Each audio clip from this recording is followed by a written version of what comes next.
Hello and welcome everyone. I hope everything works. Okay, I can hear myself. Good. Today we are going through the Fear of Macros book. We go through the first 3 chapters. They will be very easy.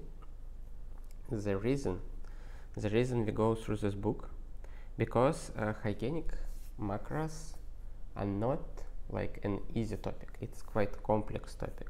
It's a lot of details in it. It's a lot of concepts that you need to understand, that you need your head to wrap around.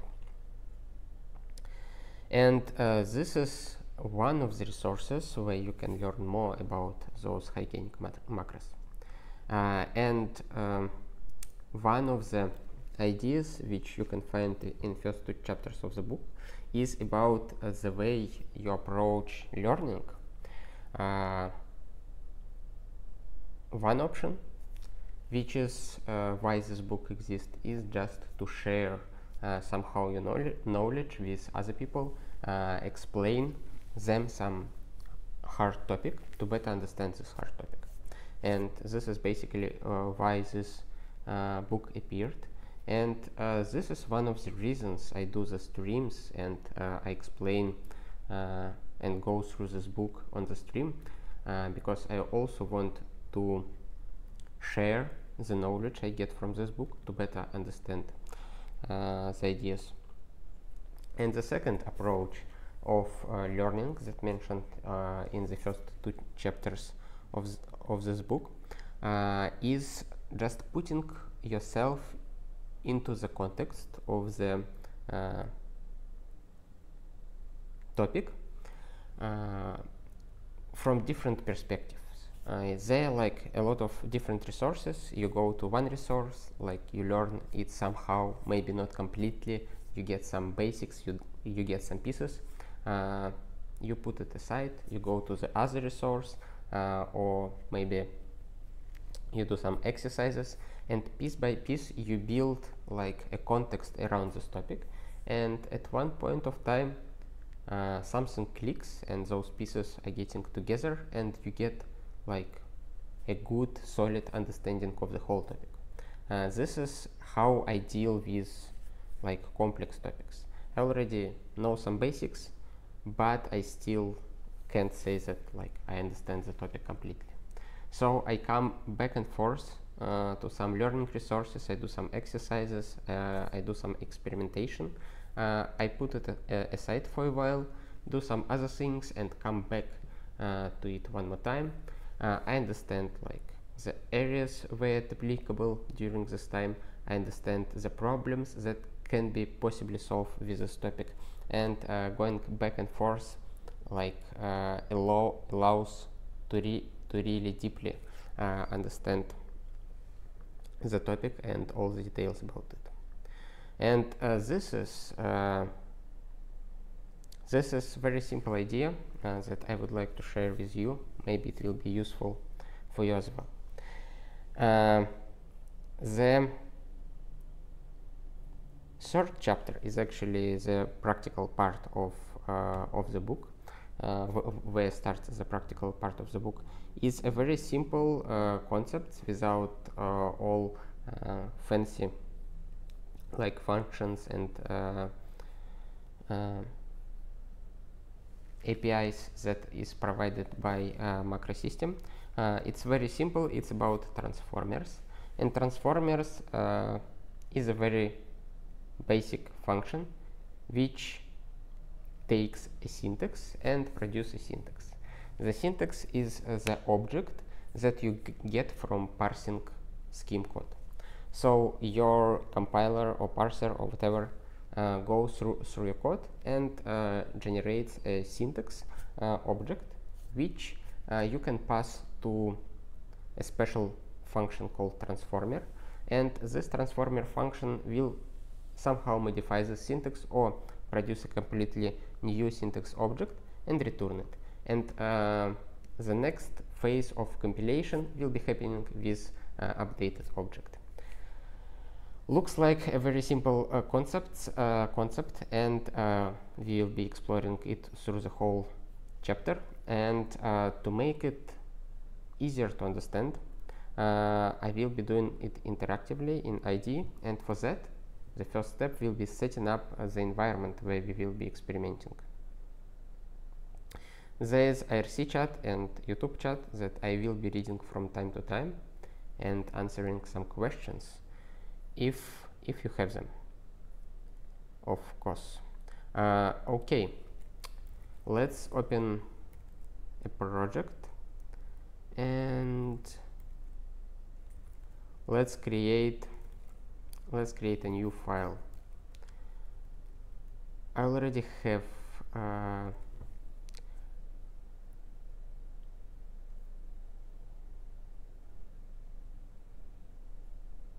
some experiments with macros, I guess. I don't here, just right here in TMP file, but we will create a new file for our case, and let's make it to be the current date, fear of macros SC, and let's define model.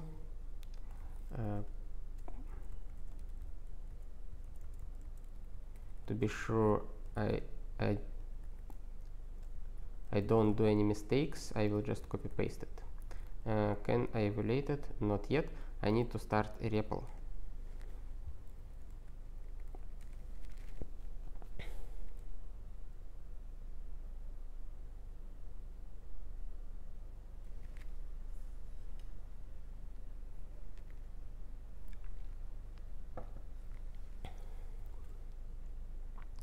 Okay, now I evaluated model and it works.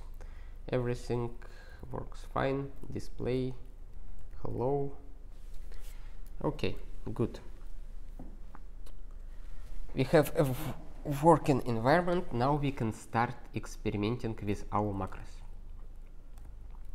First of all, let's take this thing. Oops. And copy paste it and evaluate it, and now foo test this, and you can see that we can call a function foo of a few arguments, and everything that will be returned is like a constant string every time. No matter what we do here, we can make some nested expressions. We can even put some expressions that produce side effects. And you see, those side effects are not triggered because it's not a function. For our functions, all the arguments will be evaluated before calling this function. But it's a macro or syntax transformer. That means that before evaluating all those arguments, we first do the transformation, and the transformation just removes all the arguments and returns only a constant string instead of these whole expressions. I guess in Arei IDE we already have macro expansion somewhat ready. Yes, here it is. And you can see that this whole expression expands to this constant string. So right now it's not evaluated. You can see that the arrow contains only minus, not equal sign. If I evaluate this expression, it will be equal sign. If I macro expand this expression, it will be minus sign.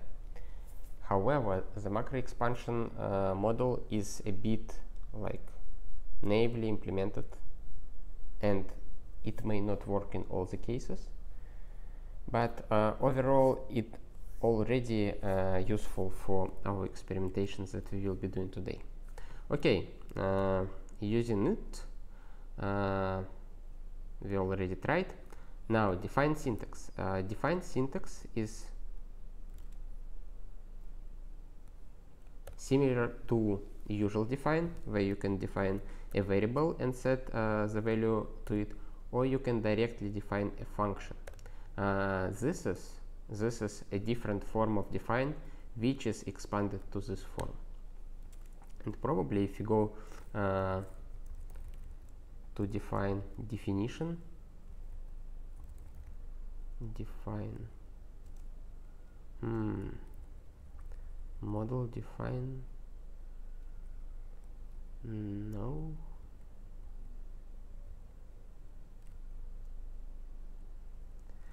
okay, I'm not sure where the code for define is actually defined, but basically this is just a shorthand for this one. And the same for define syntax. Here, when we define syntax and set a variable name to function, we can do the same thing by using this shorthand. I think it's pretty clear. However,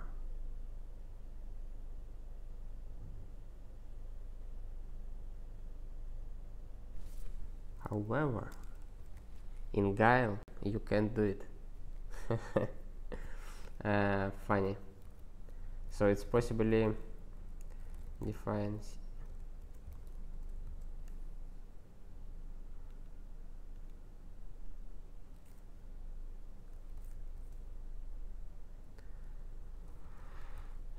syntax, maybe here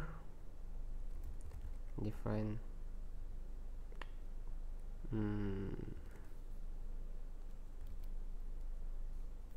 no. Okay, maybe next time we will go deeper into Guile source code and we'll figure out how define syntax is implemented. But we found the first difference between Racket. All those examples are written in Racket scheme, in Racket lang.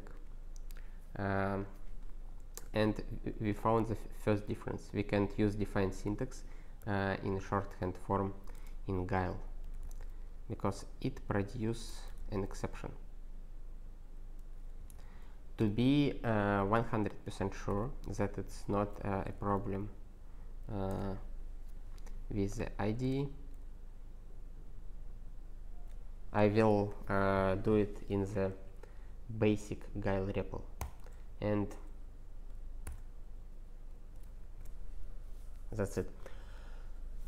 There is no way to use shorthand syntax. Not a big deal. I didn't really want to do it, but probably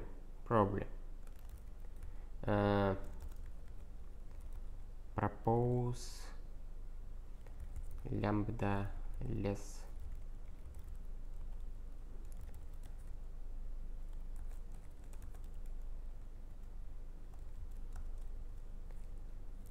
define syntax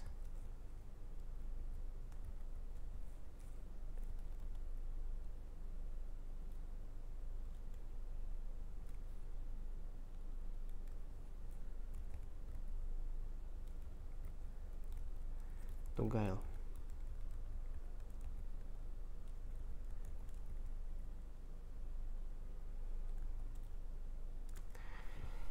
Okay, so in the following examples we will be just getting rid of this form and using lambda form.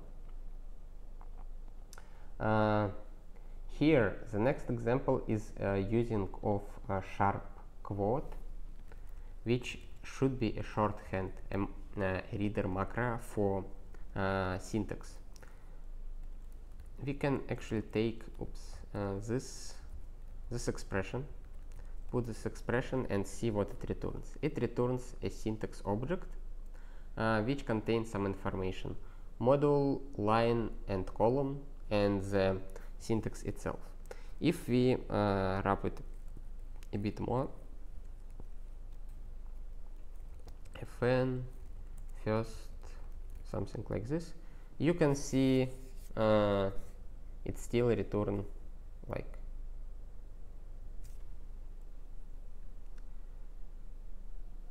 a list of syntax. The sharp quote is basically a shorthand for it. Here is a string.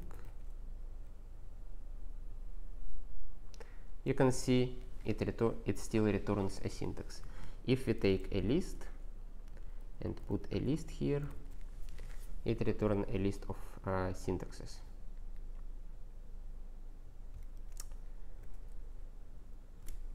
So that's pretty much it about this thing. This is just a reader macro.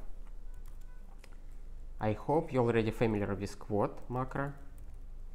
If you are not, I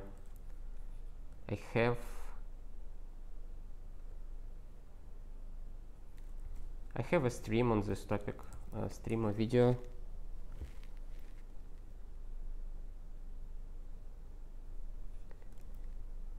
Quote. And actually it should be even 2 streams. The first one or the second one, I don't remember, about geeks and Gexp. And the first one probably is just about plain quotes and quasi-quotes. I definitely recommend you to watch it if you are not familiar with quotes, quasi-quotes and all that stuff. But for now, we have a syntax function which returns as a syntax object, and we have a shorthand reader macro which allows to generate syntax objects as well. That's basically it. Now let's try to get more fancy. The first thing that we will do, we will take our definition, and inside this definition, inside lambda, we will print our syntax that we get as an argument. And for this we will need to define function, something, display something, and new line. And let's check that it works, test, because probably Racket has a display ln function, but Guile doesn't have. And you can see it prints correctly. And now let's eval this thing for high. Yep, and you can see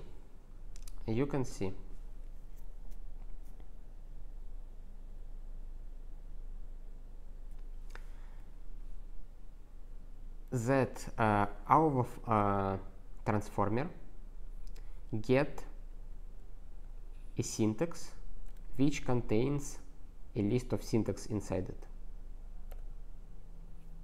Now, what we can do with syntax object?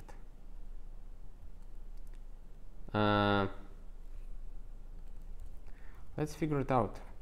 We probably should have some syntax, something functions. For example, syntax source. Okay. And you can see that syntax source returns file name, line, column. So if we received a syntax source, we can access the place where the syntax was defined, which can be very useful in many scenarios. What else we can do with it?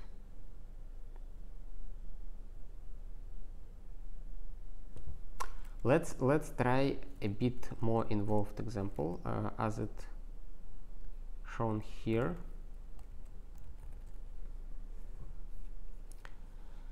Instead of providing one constant string argument, we provide a list, a quoted list to this transformer, and you can see that the syntax object become more involved here and printed here. and it has a list which contains our foo symbol. After that, it contains a nested syntax which contains another list which is quoted,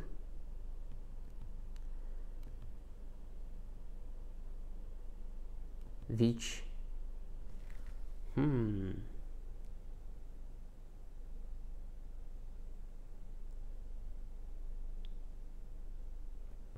which contains another list which has plus function 1 and 2. Oops. It's much more verbose than this representation, and I would say this representation is a bit more readable, but I don't think that it matters really much, because we can use some functions to access the content of syntax. Okay, we used syntax source, which returned an a list, and probably we don't have syntax line and syntax column functions. Yeah, as you can see, by default there's like a few functions available for us, but what we can do, we can take a syntax source and obtain line like this, or column, or file name.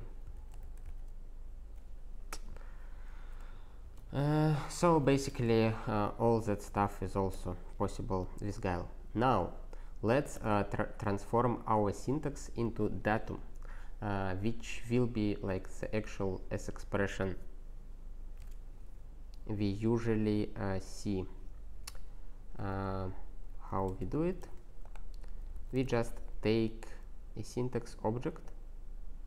Let's take this one and put it here, and we get a list. We get a list that we can somehow transform. For example, we can take only last two elements of this list, or only last element, like this. Very good. Of course, we can do some manipulations with it, change elements, reorder them, or maybe partially evaluate, or do some other dirty magic. Okay, what is syntax E? I don't think that we have something similar in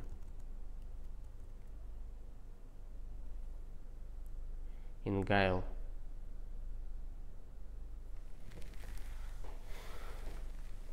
Syntax E in Racket do one level of macro expansion, I guess.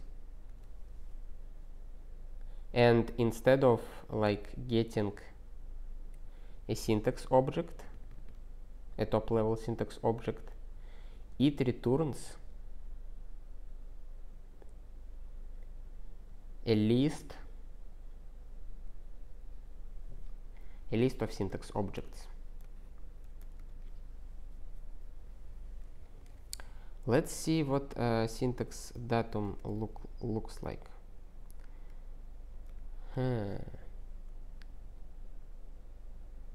Datum to syntax, macro expand.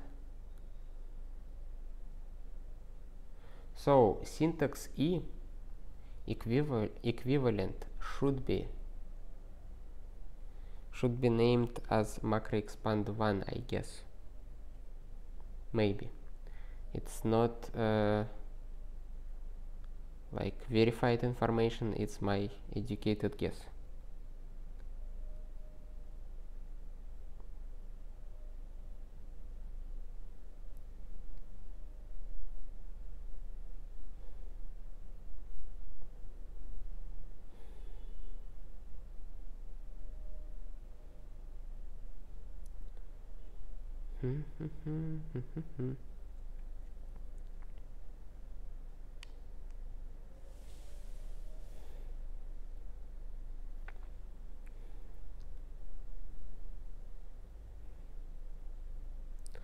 someday I hope I would be able to understand all the stuff written here. For now, it looks like a bit of a mess for me.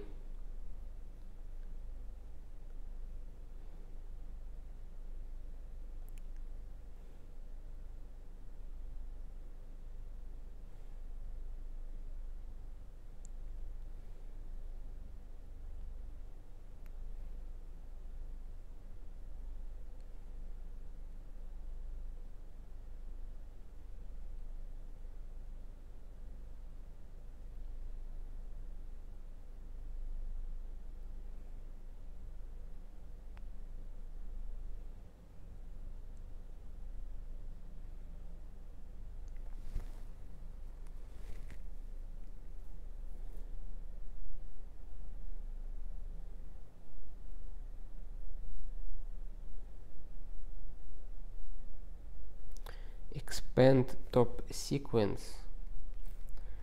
Do we have it defined somewhere?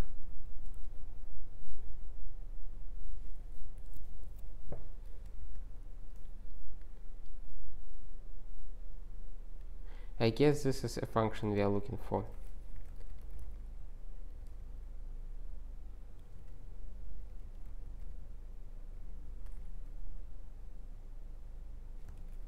I'm not sure if it's available.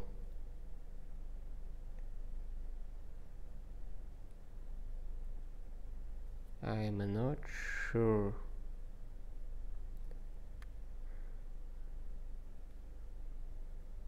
Probably it locally defined and it used in a closure of macro expand.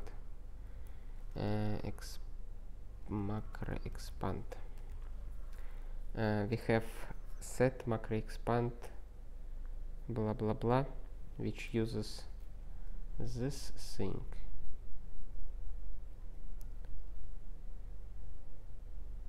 Which is defined somewhere here.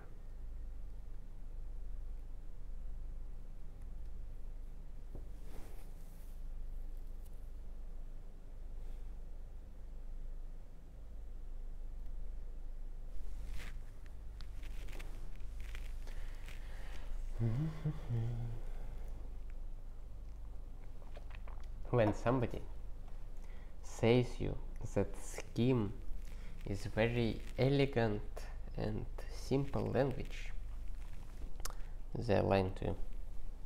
It's not. You can see like that the compiler is very much involved. It's not the one that is written in a few lines of code in an old Lisp paper or in some scheme primer. It's like a really complex beast.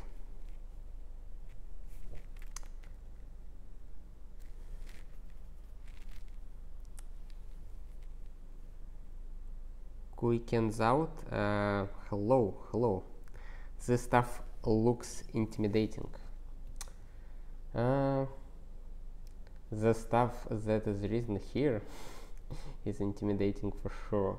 The stuff related to macros is, I would say, at least at the first glance, is understandable, like it's manageable. This stuff is complex as hell. What I want to access this function somehow, but this function defined like inside other function, I guess. So it's nested definition and it's available only in the lexical scope of the body of the function. Or not? Wait a minute.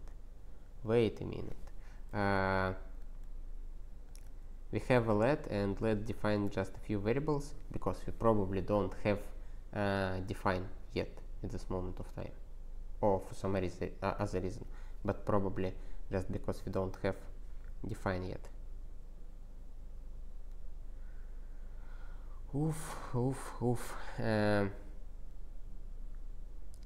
We have one more nested let. We have define.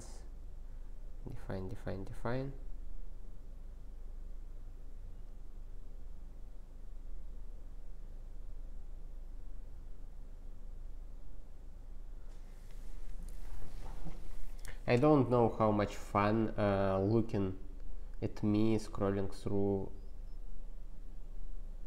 those pages of code, but what I want to achieve, I want to find some equivalent to syntax E function, and this should be it. The only problem is that it accepts a lot of arguments.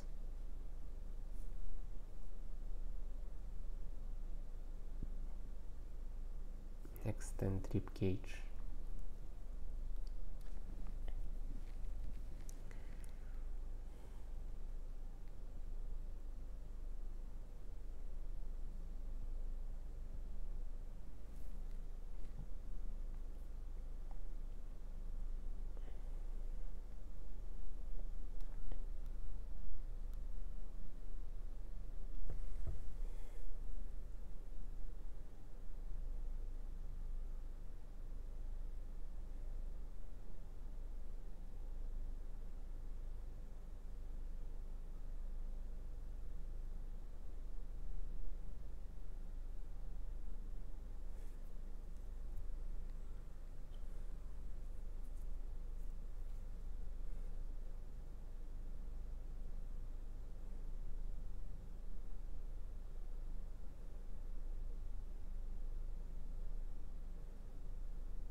Comment by Andy Winga. What follows is my interpretation of what is going on here. So even Andy Winga, the current developer of Guile, is not sure of what is going on here.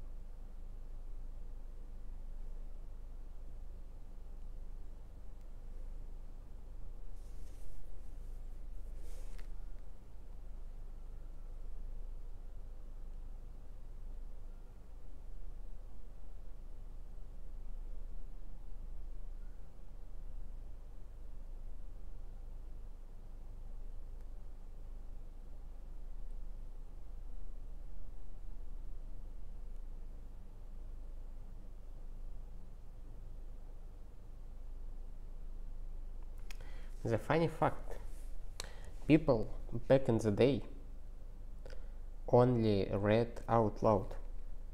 So the people invented reading much earlier than the people invented reading, silent reading, or how it's called, reading without pronouncing words.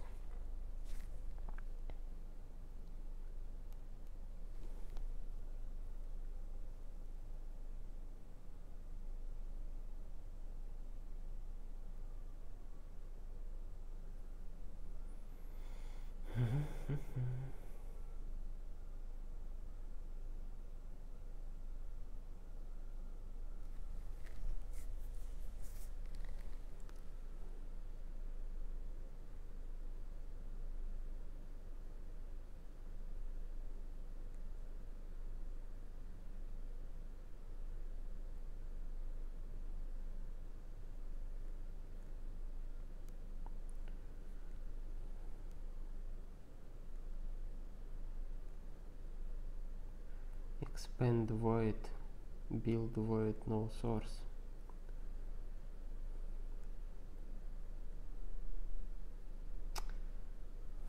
I'm afraid that this code by its own existence increase the entropy of universe like hugely increase.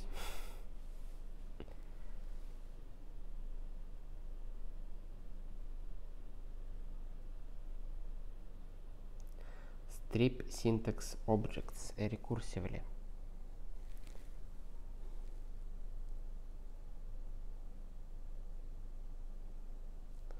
Set source properties. What about syntax?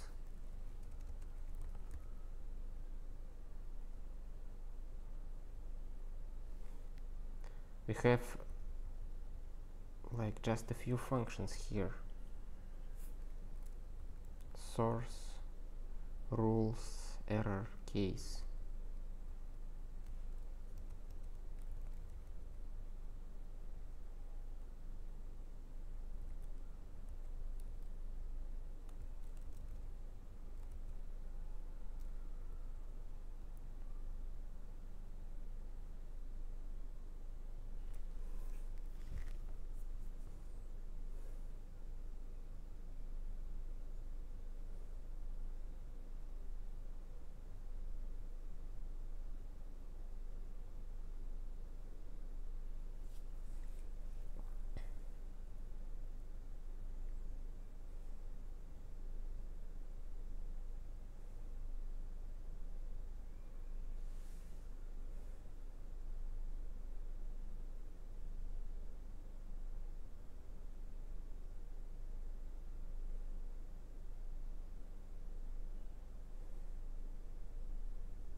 One of the reasons why I am so like interested in Scheme, that is it is one of the simplest languages, and due to the fact that it has macros and another like complex but very powerful thing, continuations, you can implement almost whatever language feature you know from other languages. And having this like small foundation, you can build whatever you want. That means like your theoretical possibilities are infinite. But on the other side, I also expect from Scheme to be like elegantly implemented. So you can like go even deeper into this macro subsystem and other things, and to deal with them. But it's not the case. The legacy, the 30-something years of a legacy, unfortunately brings a lot of complexity, probably accidental complexity, to the language. I think that it's very likely it's possible to implement the same functionality in much cleaner and elegant way.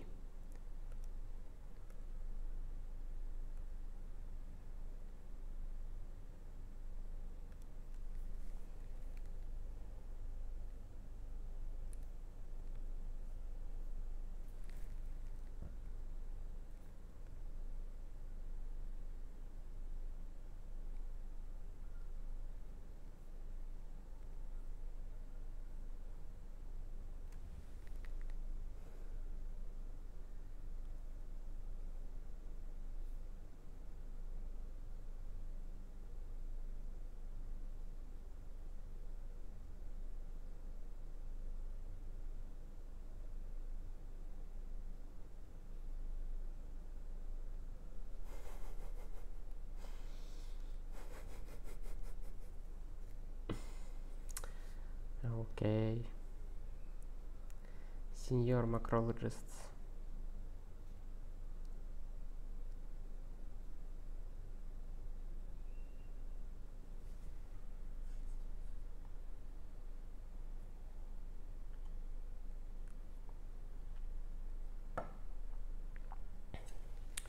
maybe this model have more functions exported.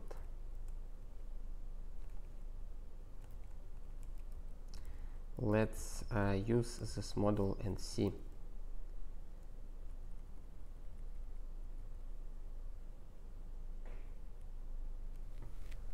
Okay, we got a bit more stuff here. We got a predicate which checks if it's syntax. We got syntax model, syntax source v. What syntax source v does?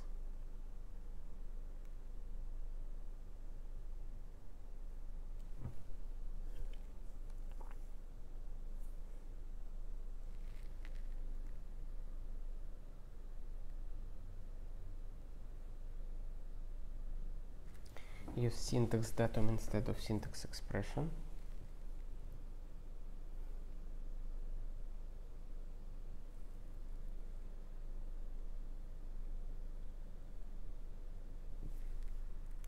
We found the function where the syntax representation, string representation is done.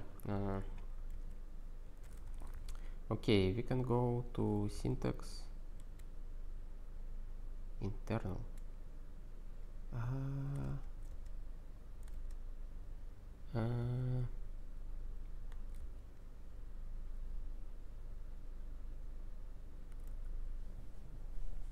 Okay.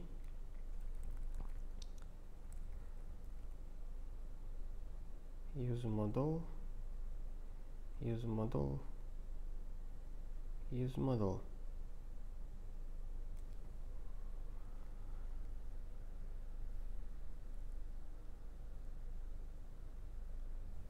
We have use model, but I don't see where it defined.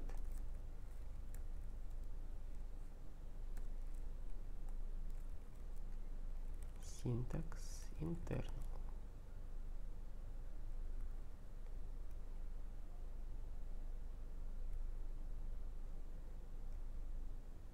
Okay.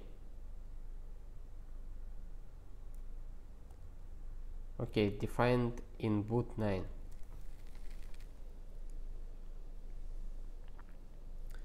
Syntax local binding, syntax model, local bound identifiers, syntax session ID, make syntax expression, syntax wrap, syntax model, syntax source v. Still buildings from resolve model, blah blah blah.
The language intended for hacking is so hard to hack. How it happened?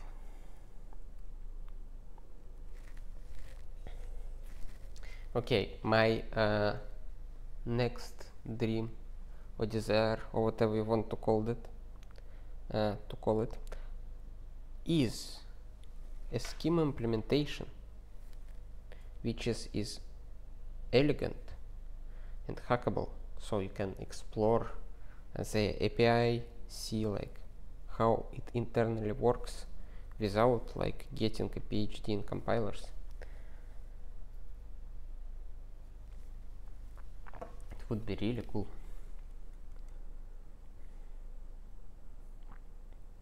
Because you can see the racket provides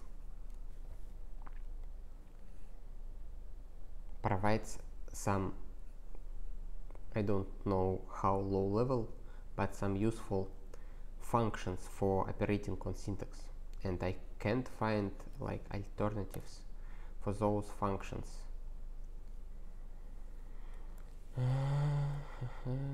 In Guile. What I can do?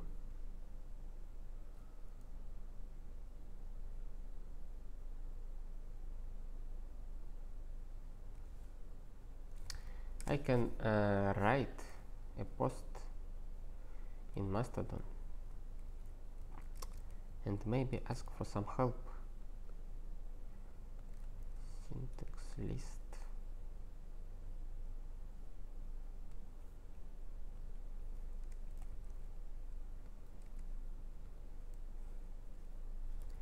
Is there any way to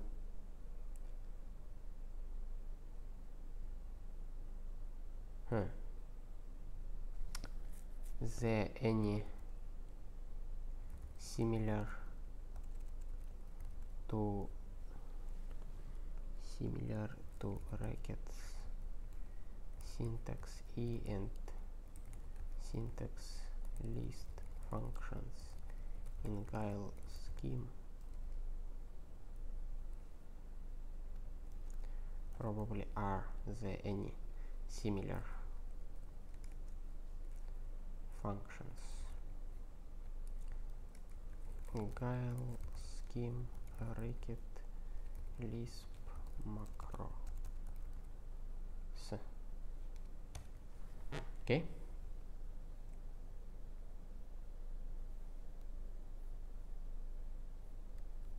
I know that a lot of scheme hackers reading me and also read hashtags on Guile scheme and racket. So I hope somebody will point me in a right direction.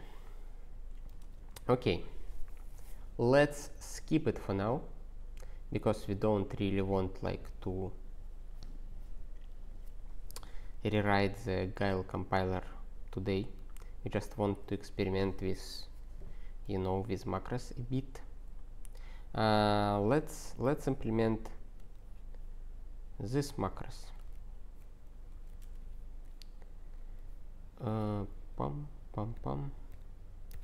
Let's come to our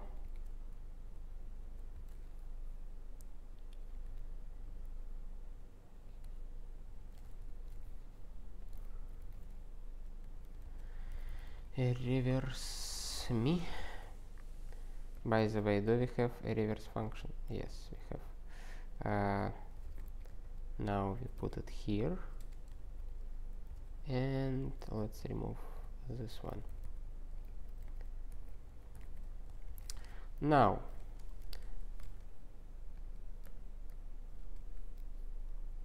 we can call a reverse me like this, and we get 3 values, I, M, and backwards, which means this macros works perfectly fine. And let's like explore it in more details. What happens here? We get a syntax object. After that, we transform our syntax object to datum, so to basically to S expression or just a list.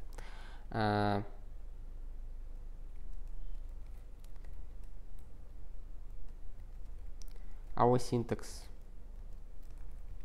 object looks like this. We transform it into datum, so now it looks like this. By the way,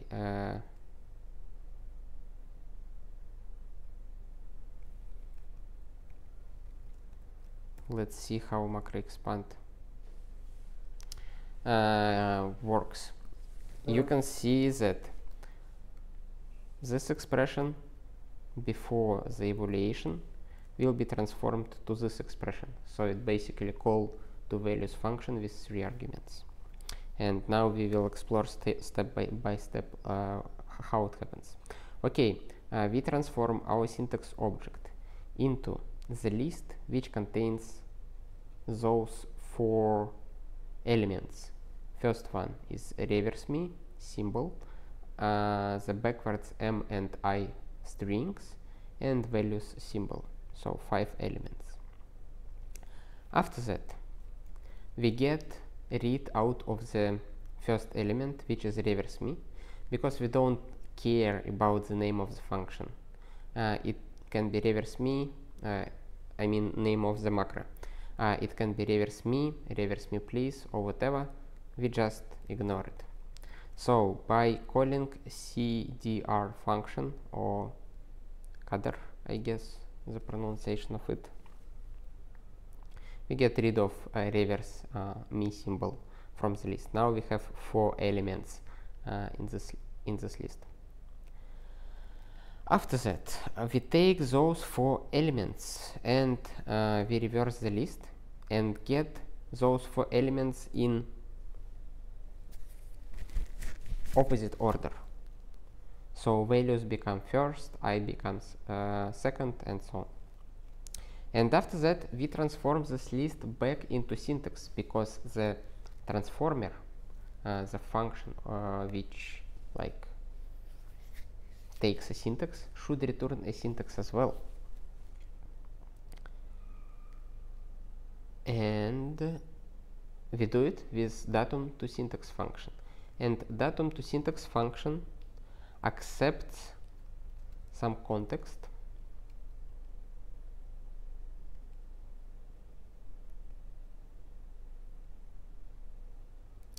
which here called template ID.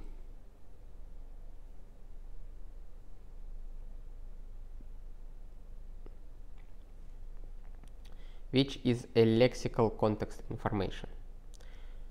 It's not that important what it is right now. I think we will learn it through the next chapters of the book. But if you don't have a specific lexical context information, you can just put false here. For example, like this, datum to syntax false, bam. And you can see that syntax will look like this. But here in our example, the lexical context will be equal to the lexical context of our original syntax, which is important if we have some variables here.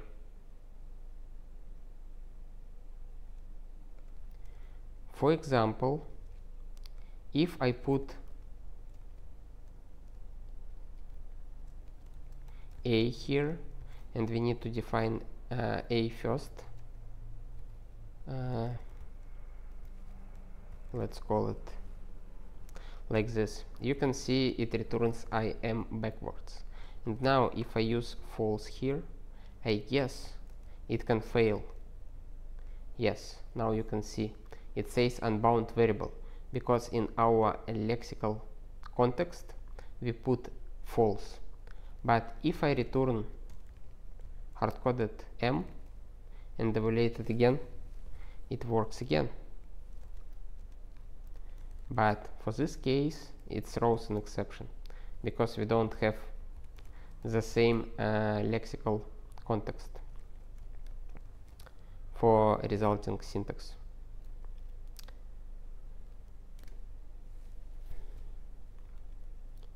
Okay, we went through the whole process of macro expansion or syntax transformation. Now let's take a look at the next part of the chapter.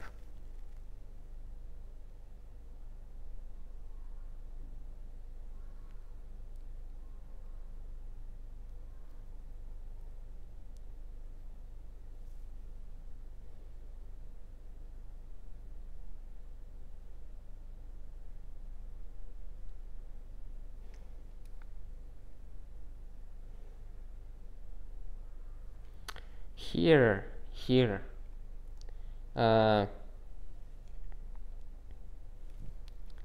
you can see an example of naive if definition as a function. You probably see the same thing in a SIG book, if I recall correctly.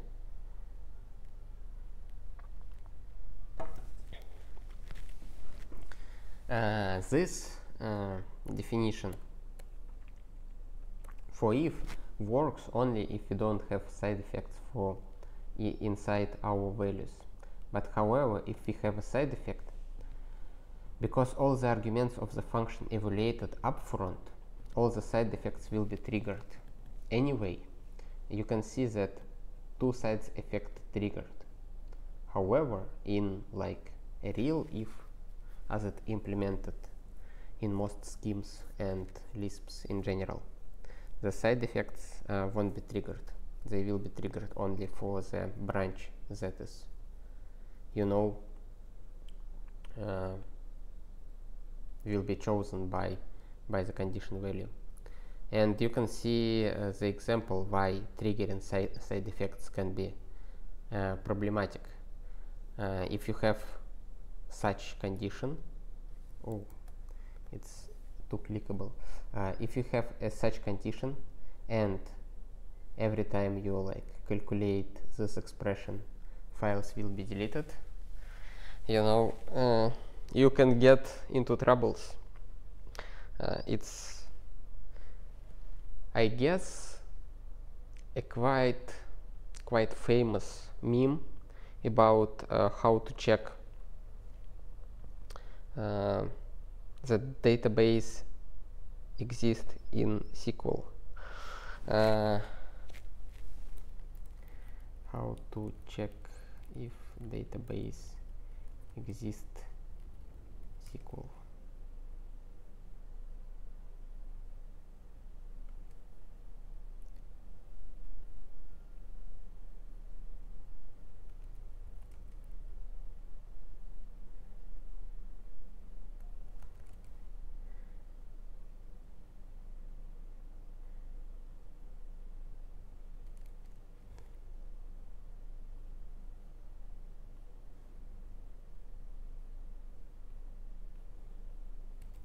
So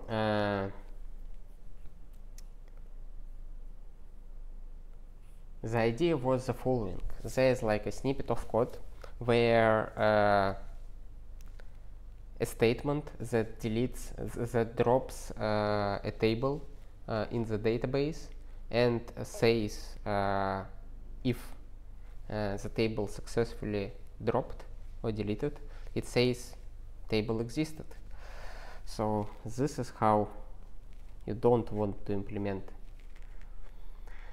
the check for file existence. Okay, the implementation of actual if using cont is present here,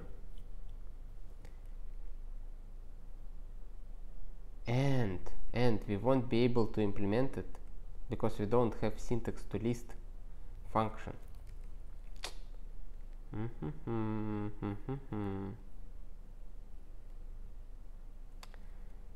Do someone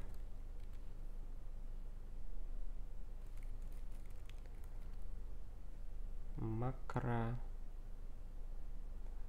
transformer macro expand macro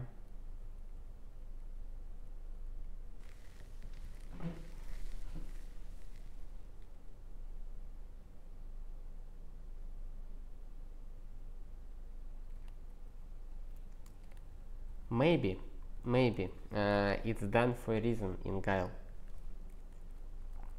I guess syntax case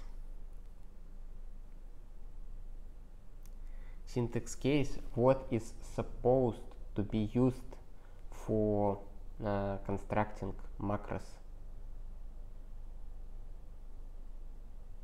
because syntax case allows to use pattern matching instead of manually like extracting parts of the expression and manipulates it one by one. You can see that there's some pattern, and now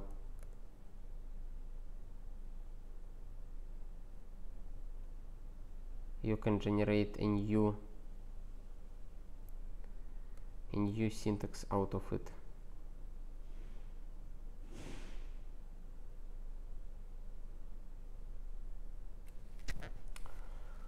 Let's actually try to use define syntax and syntax case to implement our if. What it should contain? It should contain the name, the condition, expression 1, expression 2, identifier,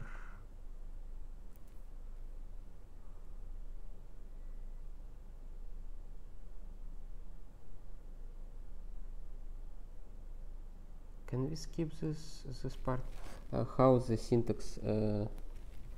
Okay, it's probably optional part, like this, and we need to return the expression. How it looks. Syntax, it looks like cont.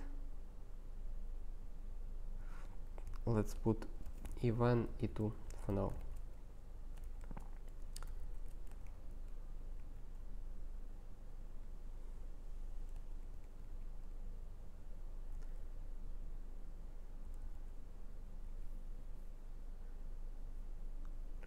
Add one. Okay, sorry, my bad.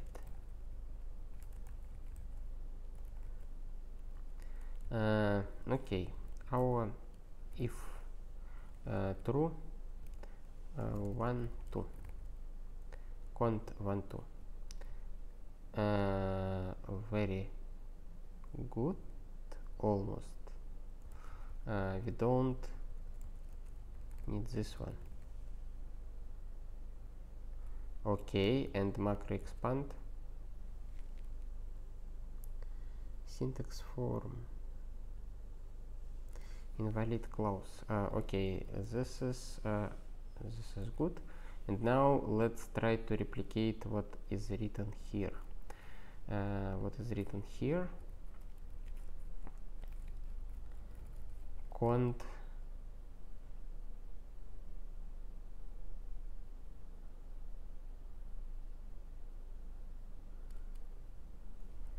we need condition.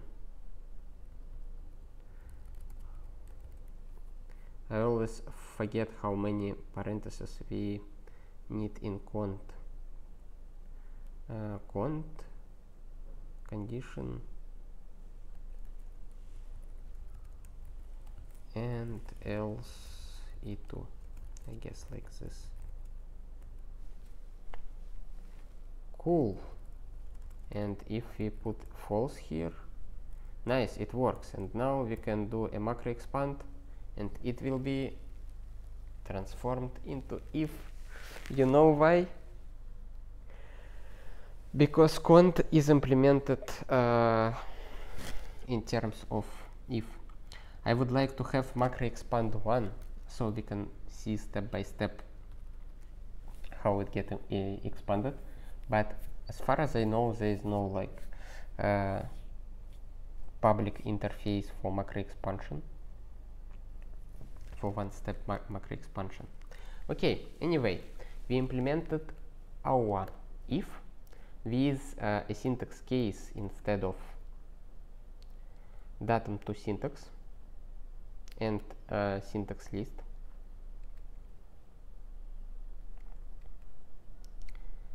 Actually, this one is not very good implementation of if. It will fail the same way as we saw failing reverse me. For example, define variable. like this and use this variable here, and now it works. But if we use true here, it returns hello.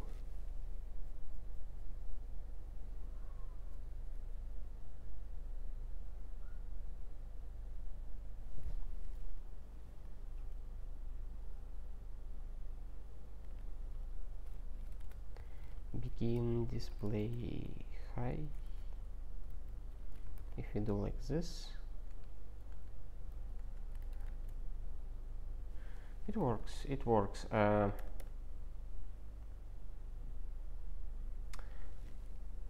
It somehow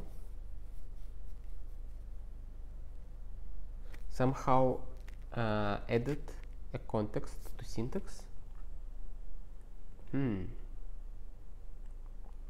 Returned by this function. Lexical scope context, the one we were playing here, and using datum to syntax. Okay.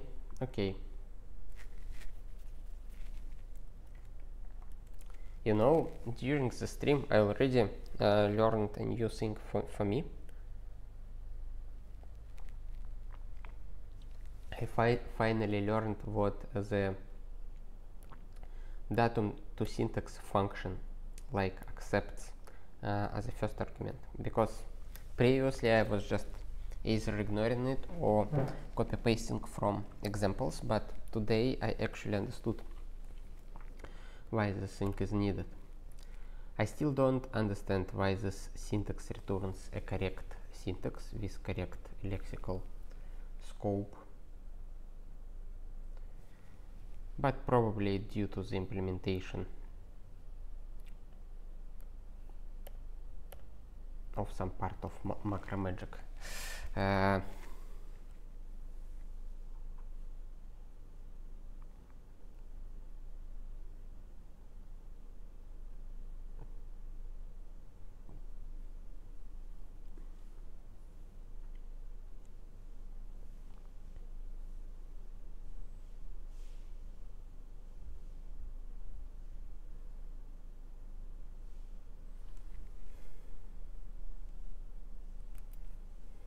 Can we use datum to syntax?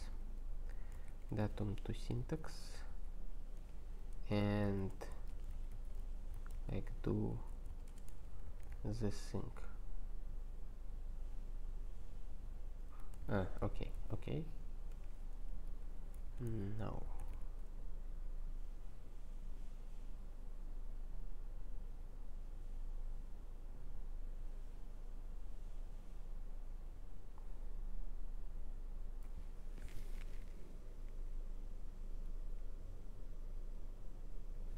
Outside syntax form. Okay. So for syntax case we should use syntax form. I guess this is how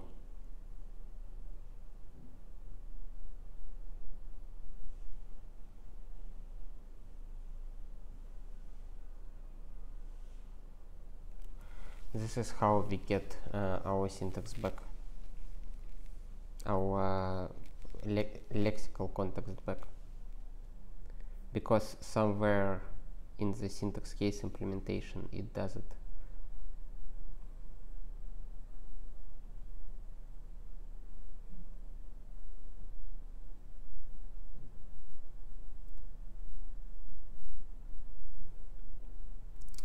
And this is a bit of a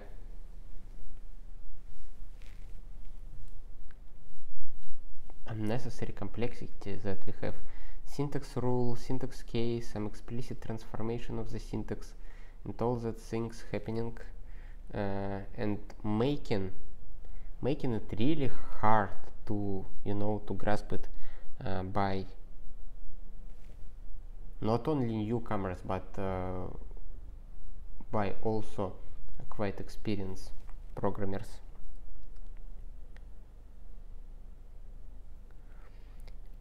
Here it was also part which mentions that we can use match in our syntax transformer to do what we basically do with syntax case here, and that much is not defined because during macro expansion phase we don't have much available, blah blah blah. But it's not the case for the Guile. You can see I already defined a function here and use this function just like this, and there's only one mechanism which can, you know, help you deal with this thing, is eval when, which allows to do some evaluation during compile time or expand time. And of course you can like add definitions or maybe use models or do something else.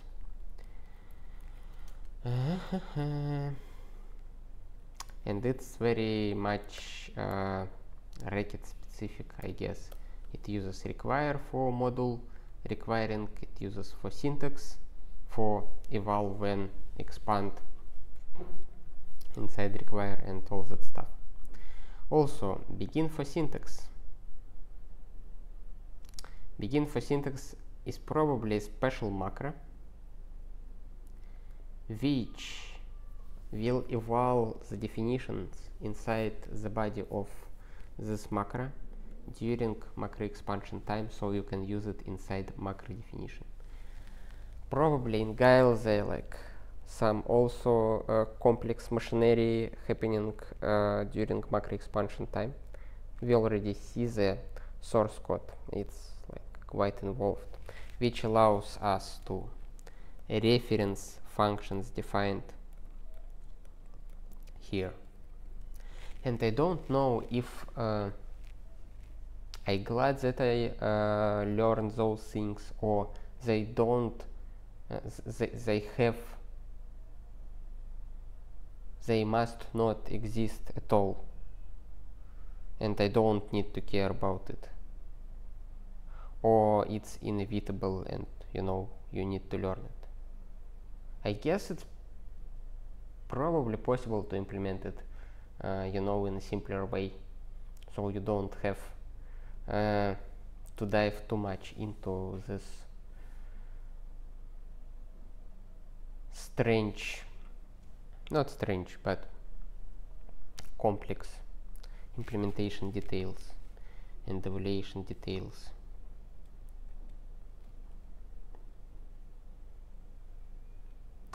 Probably I need to write a paper called the modern implementation of, I don't know, scheme language or Lisp language, which will get rid of all this complexity and like provide a very clean and straightforward implementation that it's really easy to grasp. Someday, definitely.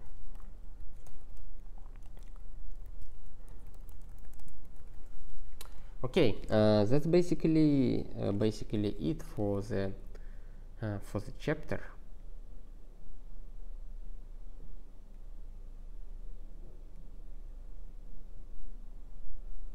So it's not much to recap here in this chapter, because